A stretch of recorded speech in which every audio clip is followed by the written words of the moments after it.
In this series, we will be reading the rules text for the tabletop role-playing game, Draw Steal. This episode covers the section called The Basics. The basics, the flow of playing Draw Steal, is like playing any other tabletop role-playing game with a director, also called a game master or GM in other games. Play is a conversation between the director and the heroes that describes the story. The director sets the scene, describing the important elements of the environment that the heroes would notice. When combat starts, it's time to use a square-gridded map and miniatures to represent the position of the heroes relative to their enemies and the environment. The rules become a little more granular during combat to keep things interesting and fair. But the idea that the game is a conversation between the director and the other players remains the same. Characteristics. Each creature in the game has 5 characteristics that represent their physical and mental prowess. Might represented by M in abilities and other features, represents strength and brawn. A creature's capability to break down doors, swing an axe, stand up during an earthquake, or hurl an ally across a chasm is determined by might. Agility. A represents coordination and nimbleness. A creature's capacity to backflip out of danger, shoot a crossbow, dodge an explosion, or pluck keys from a guard's belt is determined by agility. Reason R represents a logical mind and education. A creature's capacity to solve a puzzle that unlocks a door, recall lore about necromancy, decipher a coded message, or blast a foe with psionic power is determined by reason. Intuition I represents instincts and experience. A creature's capability to recognize a faint sound as the approach of a distant rider, quickly read the tell of a bluffing gambler, calm a rearing horse, or track a monster across the tundra is determined by intuition. Presence P represents force of personality. A creature's capacity to lie to a judge, convince a crowd to join a revolution, impress a queen at a royal banquet, or cast a magic spell by singing a song is determined by presence. Characteristic scores. Each characteristic has a score that runs from -5 to +5. The higher a score, the more impact a creature has with that characteristic. A baby bunny rabbit would have a might score of -5, while an ancient dragon would have a might score of 5. The average human has a score of 0 in all their characteristics. Characteristic scores are added to power rolls, the dice rolls you make whenever your character attempts a task with an uncertain outcome. See power rolls below. Dice. This game uses 10-sided dice, also called D10s. Each player, including the director, should have 2 of these. Some 10-sided dice are numbered 0 to 9, while others are numbered 1 to 10. In the case of the former, a 0 counts as 10. The game also makes occasional use of 6-sided dice, called D6s, so it's helpful if each player has one or two of those as well. D3s. On rare occasions, the rules ask a player to roll one or more three-sided dice, also called D3s. If you don't have a D3, you can roll a six-sided die instead, treating a roll of 1 to 2 as a 1, a roll of 3 to 4 as a 2, and a roll of 5 to 6 as a 3. D100s. Some tables in the game call for a D100 roll. To roll a D100, grab two 10-sided dice. Decide which die represents the tens digit, with the other die representing the ones digit. For instance, if you roll a 5 for the tens digit and a 3 for the ones digit, the number rolled is 53. Some 10-sided dice are numbered 0 to 9, while others are numbered 1 to 10. For the latter type of dice, a 10 counts as a 0 for the purpose of rolling a D100. For instance, if a 10 is rolled for the tens digit and a 9 is rolled for the ones digit, the number rolled is 9, or 9. If both dice rolled show a 0 or 10, then the number rolled is 100. Power rolls. Whenever a hero or other creature in the game attempts a task with an uncertain outcome, such as attacking a foe, sneaking by a guard patrol without being seen, or persuading a queen to provide military aid, the creature makes a power roll to determine the outcome of their actions. Types of power rolls. The game uses two types of power rolls. An ability roll is used when you use certain abilities to determine their impact.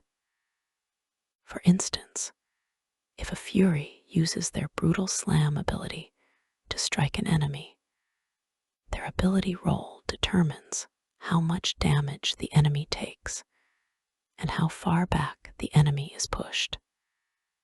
See Abilities for more information. A test is a power roll you make outside of using your abilities to affect or interact with the world around you. A tactician might not have an ability that lets them climb up the face of a cliff, so climbing is an activity they can attempt with a test. An elementalist doesn't have an ability that lets them automatically intimidate a cultist into backing down from a fight, but they can make a test if they want to try. See tests for more information. Making a power roll.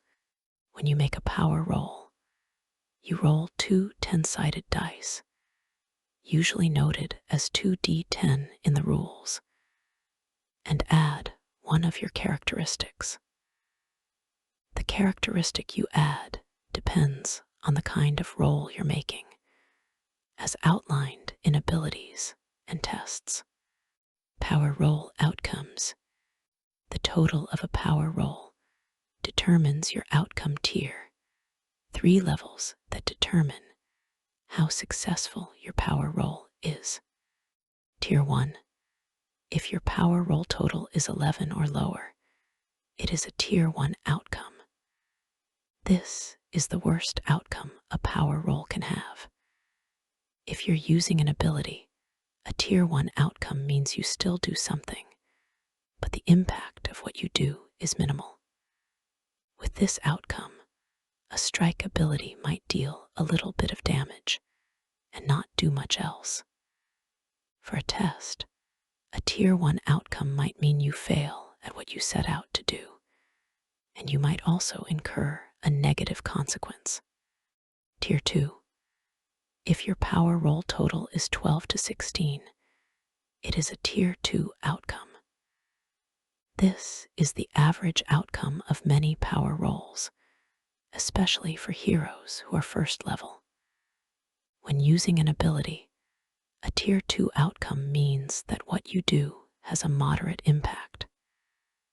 With this outcome, a strike ability deals a decent amount of damage and has an effect that briefly helps allies or hinders enemies.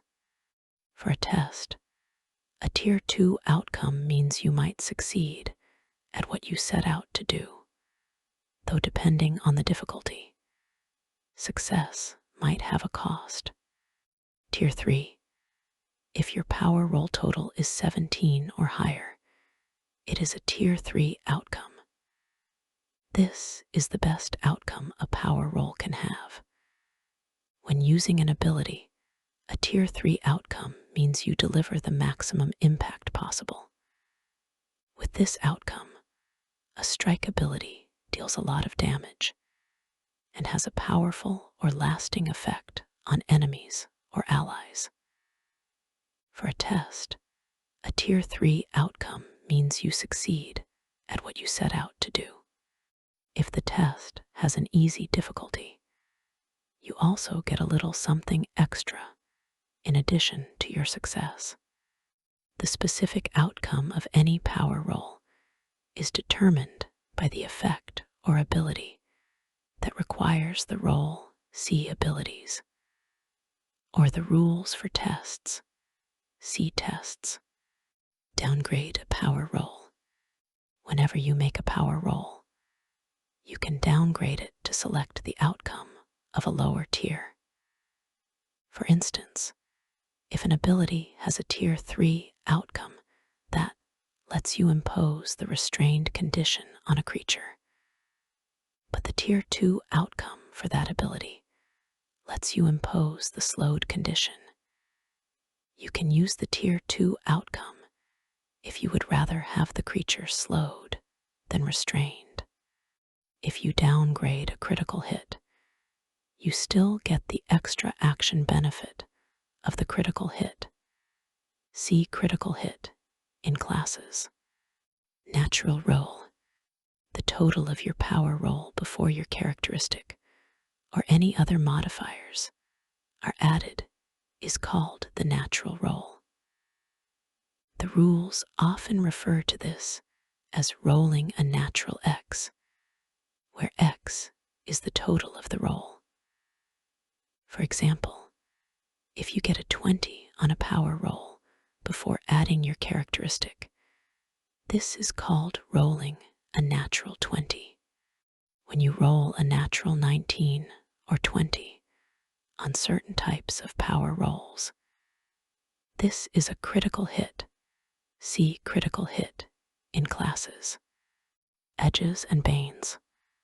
An archer standing on a castle wall fires down into a throng of enemies, hitting the mark each time thanks to their high ground. A drunken bandit struggles to land blows on sober opponents as alcohol clouds their senses. Under certain circumstances, you need more than just a characteristic to represent the advantages and disadvantages that heroes, their enemies, and their allies might have. Edge. An edge represents a situational advantage a hero or an enemy has when making a power roll. For example, a standing hero who makes a melee strike against a prone creature gains an edge on the power roll for their strike. A pair of magic gloves that makes your hands sticky might grant you an edge when making a power roll to climb walls. When you make a power roll with an edge, you gain a +2 bonus to the roll. If you make a power roll with 2 or more edges, you have a double edge. With a double edge, you don't add anything to the power roll, but the outcome of the roll automatically improves 1 tier to a maximum of Tier 3. Bane. A bane represents a situational disadvantage a hero or an enemy as when making a power roll. For example, if you make a strike while prone, the power roll for the strike takes a bane.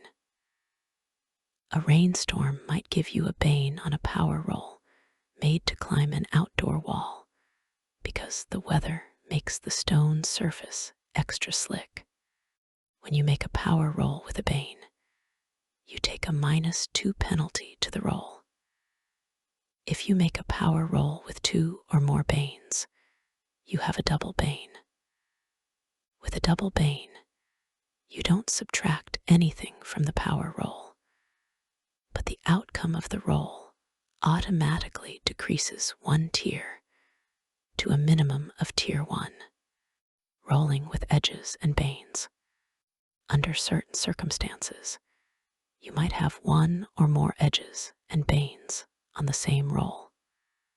For instance, you might take a bane when weakened by poison, even as you gain an edge for striking a prone creature. In general, edges and banes cancel each other out, resolving as follows. If you have an edge and a bane, or if you have a double edge and a double bane, the roll is made as usual without any edges or banes. If you have a double edge and just 1 bane, the roll is made with 1 edge, regardless of how many individual edges contribute to the double edge. If you have a double bane and just 1 edge, the roll is made with 1 bane, regardless of how many individual banes contribute to the double bane. When to use edges and banes, the rules tell you when to modify a roll with an edge or a bane. The director can also modify rolls with edges and banes as a response to narrative or environmental circumstances.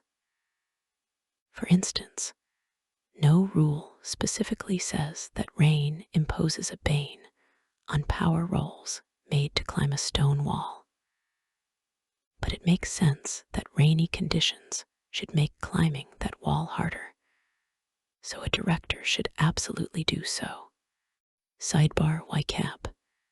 We capped edges and banes at a maximum of 2 each for several reasons, including thinking about the narrative of those penalties. Every little advantage or disadvantage in a heroic story has diminishing returns, acknowledging that a creature can benefit or be hindered by short-term circumstances only so much. For example, a character who is prone and weakened by poison already finds it difficult to attack, so that becoming restrained by a net can't really make it harder. We also liked capping edges and banes at 2 because it keeps play quick. It's nice to not need to count beyond 2 positive or negative circumstances in a battle, with a lot of effects flying around, bonuses and penalties, while edges and banes cover most circumstantial effects that can have an impact on a power roll. A few rules add numeric bonuses or penalties to power rolls. Bonus and penalty values are specified in the rules that impose them and are calculated independently of edges and banes, and before edges and banes are factored into a power roll. There is no limit to the number of bonuses or penalties that can apply to a power roll, and bonuses and penalties always add together, though it might sound as if the math with bonuses and penalties can get confusing. Fear not. Bonuses and penalties are rare except in the case of skills, which appear on your character sheet. See skills for more information. Automatic tier outcomes. Effects in the game sometimes allow a creature to obtain an automatic tier 1, 2, or 3 outcome on a power roll. Such effects supersede any edges, banes, bonuses, or penalties that might affect the roll. If you obtain an automatic tier outcome, and the power roll would have an additional effect if you get a specific roll, such as scoring a critical hit in combat, you can still make the roll to determine if you obtain the additional effect in addition to the automatic outcome. If you are under multiple effects that each grant you a different automatic outcome, those effects cancel each other out, and all automatic outcomes are ignored. If multiple effects grant you the same automatic outcome, you obtain that outcome. Hero tokens. In all great heroic stories, luck favors the protagonists, giving them that little bit of extra fortune they need to win the day. In these stories, fate is often on the side of the righteous. To represent that tiny bit of karma, players have access to hero tokens, a special resource that they can rely on when all else fails. Hero tokens are a group resource that is tracked by the players and kept in a pool accessible to all their characters. Hero tokens can be tracked using poker chips, stones, or other markers, or can be tallied numerically on a piece of paper or written off to the side in a virtual tabletop. Earning hero tokens. At the start of a new game session, the heroes have a number of hero tokens equal to the number of heroes in the party. Heroes can earn more tokens through play by taking big risks to save others. A hero who leaps off a cliff to reach the bottom and aid a friend, who crosses a burning bridge to save a stray cat, or who wagers their most prized treasure as part of a negotiation to get shelter for a group of refugees might earn a hero token for the group. The director has the final say regarding which heroic acts earn hero tokens. Players can also be awarded hero tokens as part of a test's outcome when they succeed on the test, with a reward, see tests. Spending hero tokens. Whenever hero tokens are available, you can spend them in the following ways. You can spend a hero token to gain 2 surges, allowing you to increase the damage or potency of an ability. See surges in classes. You can spend a hero token when you fail a saving throw, letting you succeed on the save instead. You can spend a hero token to reroll a test. You must use the new roll. You can spend 2 hero tokens on your turn, or when you take damage. No action required to regain stamina equal to your recovery value before taking the damage. You can use only 1 hero token benefit per turn or per test, unless the director decides otherwise. Unused hero tokens disappear at the end of a session. Sidebar, optional rule. Hero tokens don't reset. A director can decide that hero tokens don't refresh at the start of each session and don't disappear at the end of one. This style of play serves many groups who play short sessions consisting of only 2 or 3 hours of play, since it makes hero tokens less abundant and reliable. To use this option, one of the players must note the number of hero tokens available at the end of each session, so everyone remembers how many are available the next time you play. The director should take particular care to remember to award hero tokens for heroic behavior, since the heroes won't get any automatically. Always round down. Sometimes the rules tell you to divide a number in half. Whenever you divide an odd number in half and it results in a decimal, round the result down to the nearest whole number. For instance, if a tactician takes 7 damage and uses the parry ability in response, a triggered action that halves the damage, then the damage is reduced to 3. Creatures and objects. Draw Steel uses the terms creature and object when referring to the targets of abilities and other effects.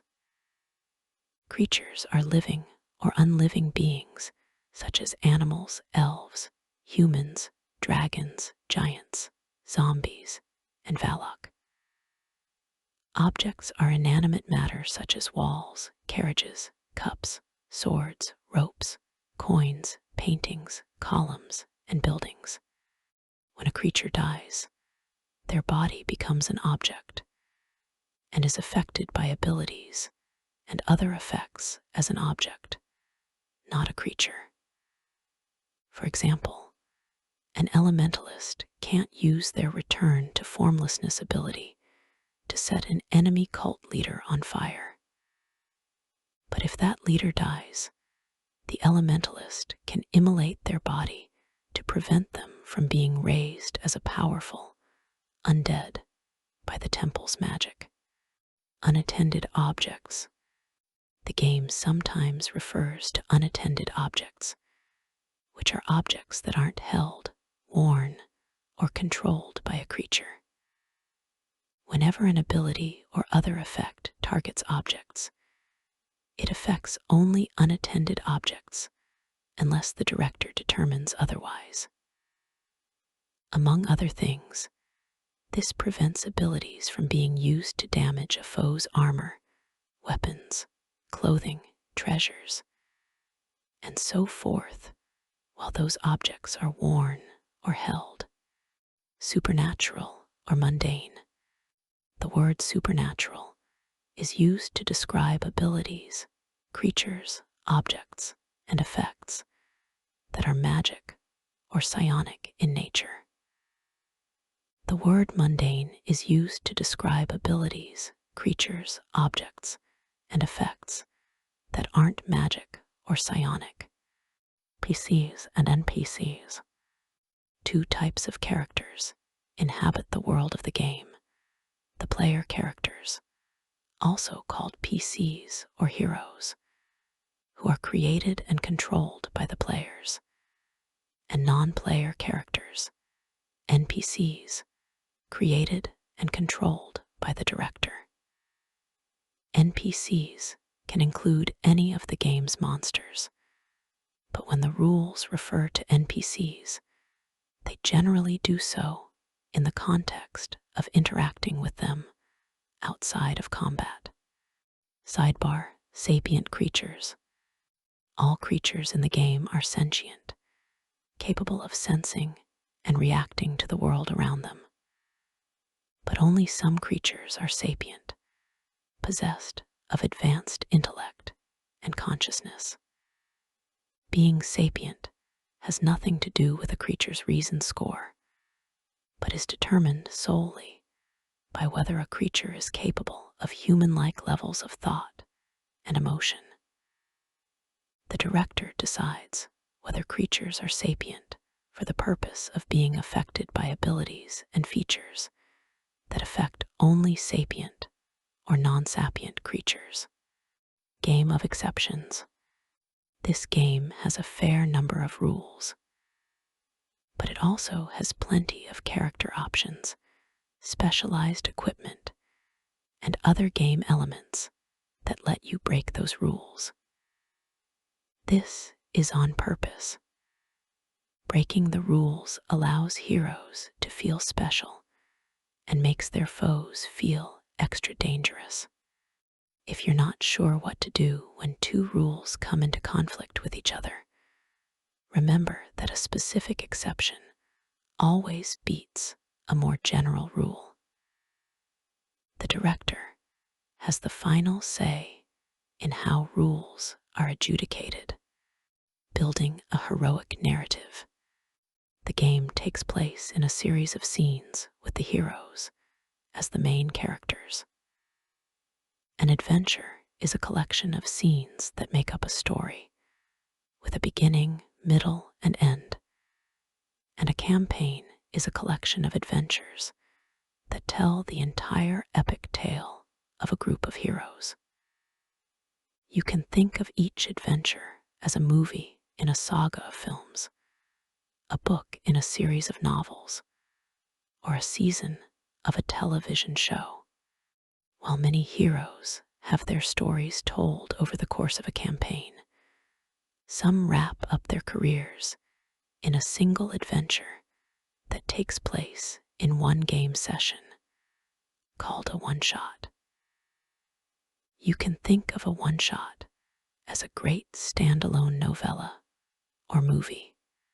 This game is built so that each adventure you play and each battle you fight gets more exciting as it goes on. In fantastic tales, the heroes and their foes both grow in power over the course of an adventure. But it isn't time alone that grows a hero's capabilities. Rather, it's the adrenaline that comes from battle, the danger of the hero's profession, and the pressure to save the world, or at least some small part of it, that pushes a character to do the impossible. Each small act of heroism gives a hero the confidence and bravery to perform legendary feats against all odds. The things a hero can achieve at the end of the story are far more daring and impactful than what they do at the start. And the final showdown against a villain's forces is more deadly and desperate than the first. The rules of the game help build a heroic narrative in this same fashion, making use of the four most important mechanics for building heroic narratives: victories, experience, heroic resources, and recoveries. Victories. Victories measure your hero's increasing power over the course of an adventure as they overcome battles and other challenges. At the start of an adventure, your hero has 0 victories. Victories for combat. Each time your hero survives a combat encounter in which the party's objectives are achieved, you earn 1 victory. The director can decide that a trivially easy encounter doesn't earn the heroes a victory, and can award additional victories for particularly challenging encounters. Victories for non-combat challenges. When your hero successfully overcomes a big challenge that doesn't involve combat, the director can award you 1 victory. Such challenges can include things such as a particularly complicated and deadly trap, a negotiation, a montage test, a complicated puzzle, or the execution of a clever idea that avoids a battle. Especially difficult challenges might earn you more than 1 victory. Victories reset. Whenever you finish a respite, see respite below. Your victories are converted into experience. Experience. Victories temporarily increase a hero's power during an adventure, but experience, abbreviated XP, permanently improves their capabilities. Each time you finish a respite, see below, you gain XP equal to your victories. then your victories reset to 0. In other words, your victories are converted to XP when you finish a respite. For more information on how XP increases your hero's power, see Heroic Advancement in Making a Hero. Heroic Resources.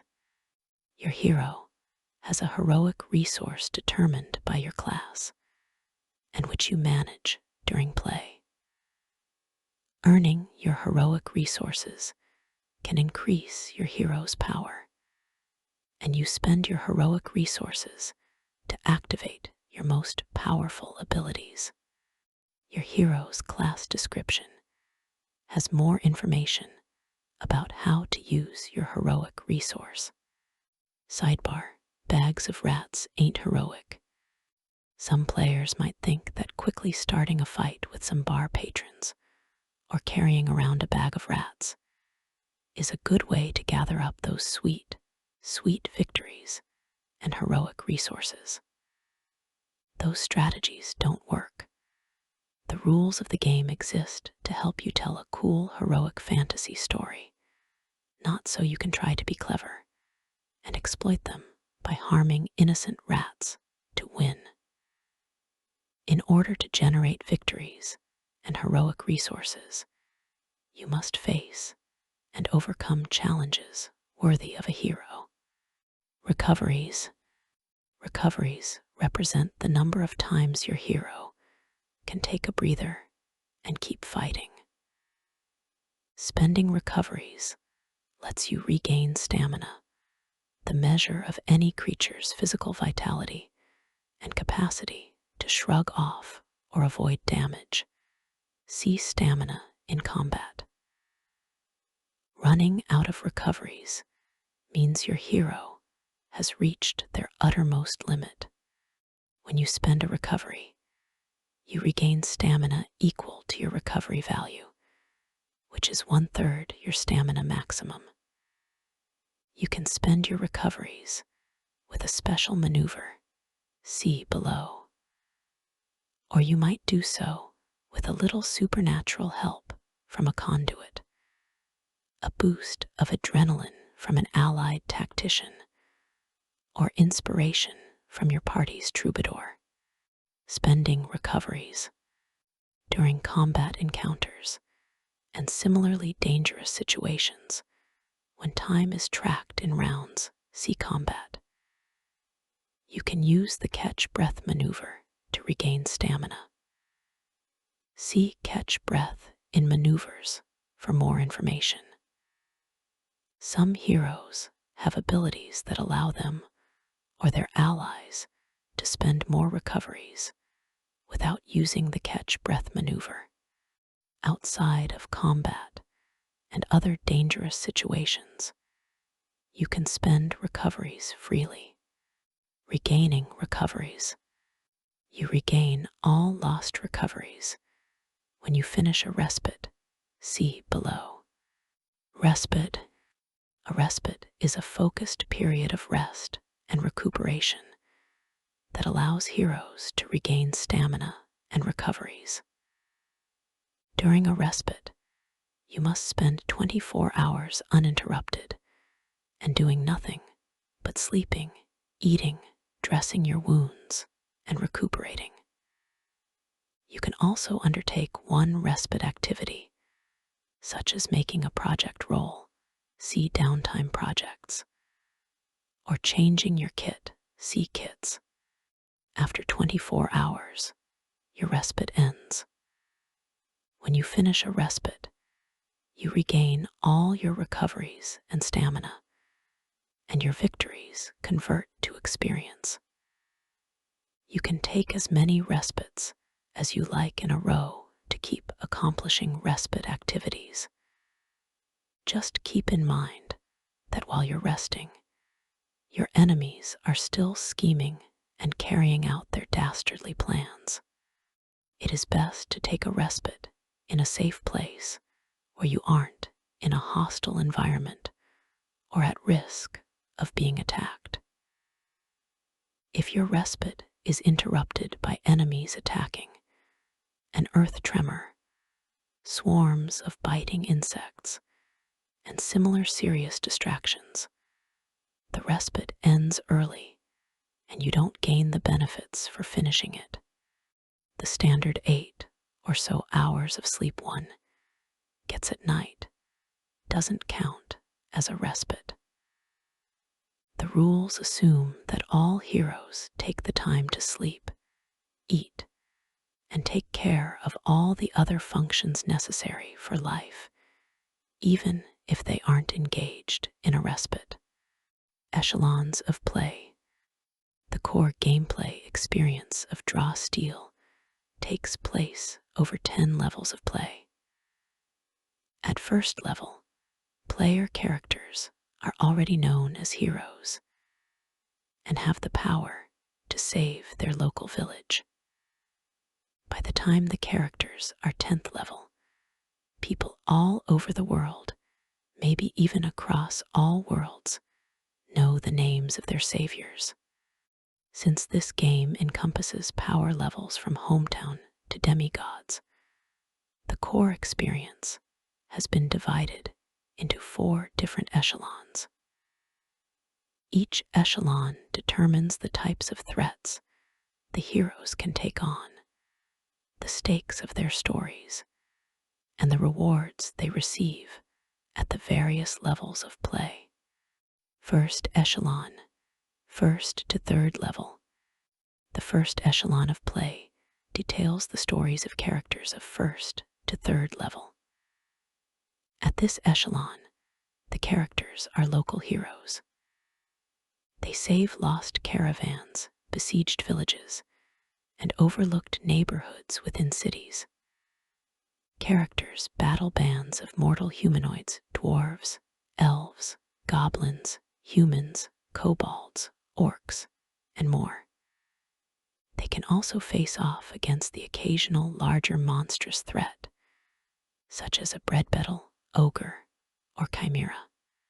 Such creatures can threaten a small community, but rarely have plans for world domination or the destruction of the timescape. However, any of these adversaries might work for or be manipulated by stronger threats, as a foreshadowing of what awaits the heroes at higher echelons. Second echelon, 4th to 6th level. The second echelon of play covers 4th to 6th level. At this echelon, the heroes are now known throughout the wider region they serve. In Vasloria, this means the characters might save and be celebrated by an entire country. In Capital, their reputation and work could encompass several different neighborhoods of the enormous city. Heroes of the timescape might be known for saving a planet. Heroes in this echelon battle humanoids of great supernatural power, such as draconians, devils, and hobgoblins. They face bosses possessed of cunning and ambition as great as their terrible influence, such as medusas and overminds. Heroes at this level also face the humanoid threats of earlier levels, but those foes are villainous counterparts of equal power rather than bands of ruffians or marauding armies. Third echelon, 7th to 9th level. The third echelon of play covers 7th to 9th level.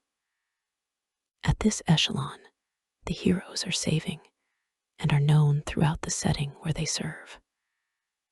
Most folks in Vasloria, Capital, or across the larger timescape know of the heroes and are grateful for their efforts saving the continent, the entire city, or multiple worlds, respectively.